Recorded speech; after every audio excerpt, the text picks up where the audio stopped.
Est-ce qu'il y a un risque que là, on rentre en troisième guerre mondiale? L'objectif, c'est la désescalade. Il faut que les hostilités cessent, il faut que les armes se taisent pour que la diplomatie reprenne ses droits et qu'émerge une solution politique qui traite de tous les problèmes aujourd'hui associés à l'Iran. Est-ce que vous pouvez vulgariser le conflit? Il y a un traité qui a été signé il y a plusieurs décennies maintenant et qui dit que seuls 5 pays ont le droit de détenir l'arme nucléaire. C'est la France, le Royaume-Uni, la Chine, la Russie et les États-Unis. Ces 5 pays ont le droit de détenir des armes. Ils ont aussi une obligation qui est de permettre aux autres pays du monde de bénéficier de la technologie nucléaire pour l'usage civil, c'est-à-dire pour l'énergie, l'électricité et le chauffage évidemment. En revanche, les autres pays du monde ont l'interdiction de développer ces armes. Ça fait longtemps que l'Iran développe des activités qui soulèvent des menaces pour son environnement régional, le Moyen-Orient, mais au-delà pour l'Europe et pour la France également.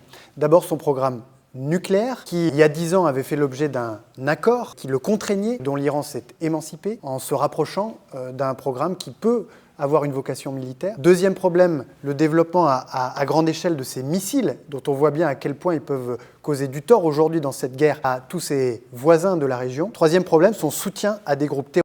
S'ajoute à ça, bien sûr, les violences d'État qui se sont abattues contre la révolte pacifique des manifestants au mois de janvier. Face à cette situation, les États-Unis ont décidé avec Israël d'intervenir et de lancer cette guerre à laquelle nous n'avons pas participé, estimant qu'elle n'était pas conforme au droit international et qu'on ne pouvait pas l'approuver. Donc concrètement, quelle est la position de la France dans ce conflit? Maintenant, notre priorité, c'est bien sûr d'assurer la sécurité des Françaises et des Français qui sont sur la zone, et ils sont nombreux, et puis de soutenir et de défendre les pays avec lesquels nous avons des accords et qui ont été attaqués de manière indiscriminée et totalement disproportionnée par l'Iran, alors qu'il n'avait rien fait au départ. Est-ce qu'au moment où on se parle, il y a des risques réels pour les civils français? Notre priorité, c'est d'éviter tout risque et de permettre à toutes celles et ceux qui le souhaitent de rentrer en France. Il faut bien voir que dans cette région, il y a 400 000 Français qui soit sont résidents, soit sont de passage parce qu'ils y étaient en vacances ou pour aller visiter des proches. Et donc, mon ministère est pleinement mobilisé ici à Paris, mais aussi dans les postes diplomatiques, les ambassades et les consulats de la région, pour faciliter le retour en France de toutes celles et ceux qui le souhaitent. Et au sein même du territoire national, est-ce qu'on est en danger? Le gouvernement a décidé de renforcer la sécurité de toutes celles et ceux qui pourraient être,